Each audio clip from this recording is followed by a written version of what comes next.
Shalom teman-teman semuanya, apa kabar hari ini? Kami berharap teman-teman dalam keadaan yang sehat dan selalu dalam lindungan Tuhan. Amin. Nah, sebelum kita mulai merenungkan firman Tuhan malam hari ini, mari kita satukan hati, kita berdoa.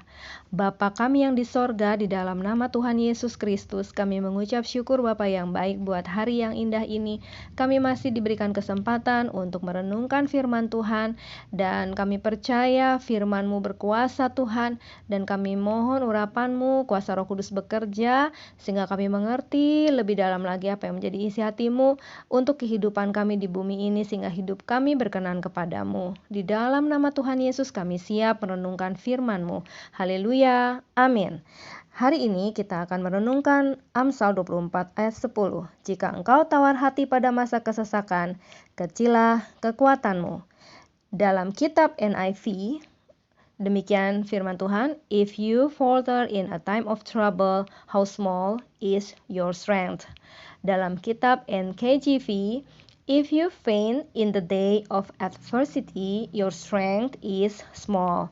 Dalam kitab NASB, if you are slack in the day of distress, your strength is limited. Dalam kitab Hebrew, demikian firman Tuhan, hit rapita beyom sara sar koheha. Nah, jadi teman-teman bisa membaca dalam 4 kitab ini ada artinya atau kalimatnya ada perbedaan ya. Ada falter di sini, lalu trouble, faint, adversity, slack, dan distress. Ya, jadi teman-teman bisa lihat di 3 kitab ini yang akan kita kupas lebih dalam lagi. Kalau kita lihat di kamus Oxford, ya falter itu artinya tuh seperti kayak bimbang. Jadi move, walk, or act in an uncertain or hesitating manner. Jadi bergerak, berjalan, bertindak dalam ketidakpastian atau keraguan. Kemudian trouble itu masalah yang cause worry, discomfort, anxiety, or inconvenience too. Jadi menyebabkan kekhawatiran, ketidaknyamanan, dan juga kecemasan. Kemudian faint, ini artinya lemah ya, weak, indistinct, not clear, jadi lemah, kabur ya, tidak kuat, suram, tidak jelas. Kemudian adversity itu condition of adverse fortune, trouble, jadi kesulitan, kondisi dari nasib buruk atau masalah. Jadi teman-teman dapat bisa lihat ini ya, dalam pemakaian katanya tadi di 4 kitab tersebut. Kemudian kita lanjut lagi, yaitu slack. Slack itu kayak kendor gitu, kayak lemah ya. Giving little care or attention to one's work, showing little energy. Jadi memberikan sedikit perhatian kepada pekerjaan gitu. Seseorang menunjukkan energi yang sedikit. Jadi memang dia lemah, kendor gitu ya. Kemudian distress itu cause of great pain, discomfort, or sorrow. Kesulitan, penyebab rasa sakit yang hebat, ketidaknyamanan, atau kesedihan. Strength itu quality of being strong, ya artinya kekuatan. Strength itu jadi kualitas menjadi kuat. Nah, jadi di sini dapat kita lihat itu kan jangan kasih kendor dong gitu. Jadi maksudnya itu kali ya teman-teman, slack gitu. Jadi kurang apa ya, kurang semangat gitu, kurang greget gitu, nggak ada energinya gitu kan. Kemudian dapat juga dilihat di sini distress itu terus artinya itu adalah memang rasa sakit yang hebat ya. Kemudian strength itu memang kekuatan atau kualitas menjadi kuat. Lalu di dalam merriam-webster.com nih ada banyak artinya teman-teman ya, ada beberapa, namun saya ambil sedikit. Falter itu dalam noun-nya itu lacking courage and spirit, lacking strength or vigor, perform, offered or accomplished weakly or languidly. Nah, jadi itu artinya ya. Kemudian faint itu verb, to lose courage or spirit, to become weak. Kemudian slack dalam adjektifnya characterized by slowness, sluggishness, or lack of energy. Nah, jadi di sini juga sama ya seperti kamus Oxford tadi, hampir sama. Jadi kehilangan, falter tuh kehilangan kekurangan semangat gitu kan, kekurangan kekuatan, lemah.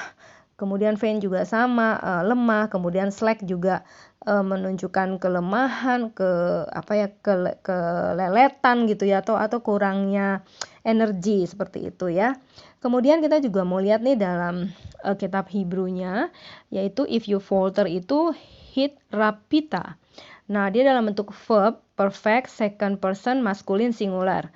Dalam Strong Hebrew 7503, ini artinya kan ada banyak, namun yang saya garis merahi itu adalah be disheartened. Jadi be disheartened itu tuh, if you falter tuh be disheartened artinya kalau kamu berkecil hati ya, berkecil hati.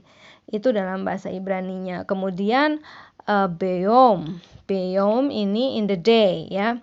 Bentuknya preposition, dia noun, dia masculine singular construct. Dalam Strong Hebrew 3117 itu memang artinya itu day, time ya. Jadi menunjukkan waktu, saat, period ya secara umum. Jadi ini biom itu memang waktu ya. Pada waktu kamu tadi ya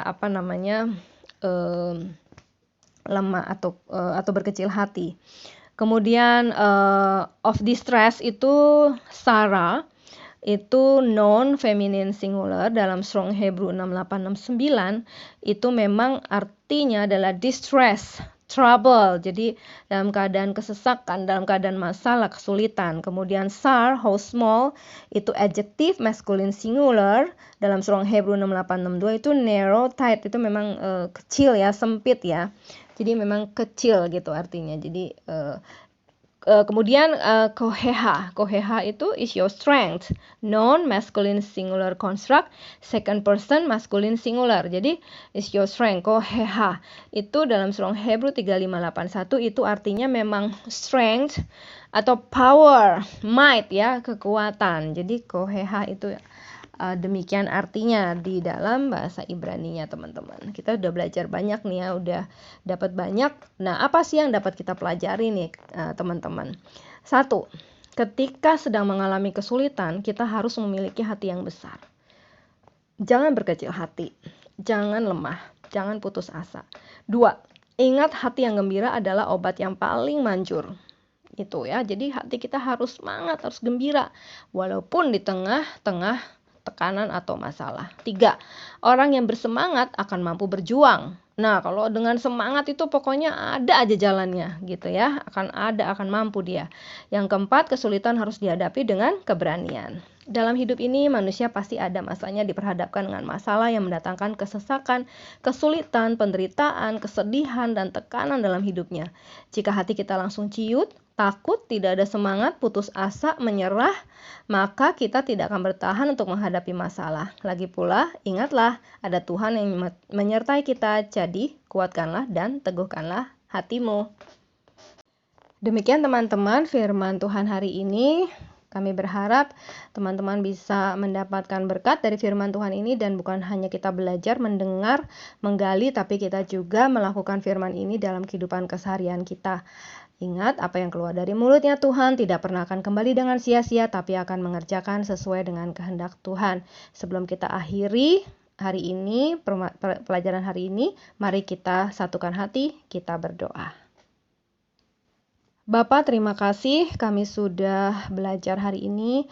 Kami tahu sekarang kalau kami harus memiliki hati yang besar, hati yang gembira, sehingga kami akan tetap bersemangat dalam menghadapi masalah apapun, karena kami percaya kami pasti bisa karena Tuhan yang menyertai kami. Kuatkan dan teguhkanlah hati kami ya Tuhan. Di dalam nama Tuhan Yesus kami berdoa. Haleluya. Amin. Sampai jumpa lagi teman-teman. God bless you.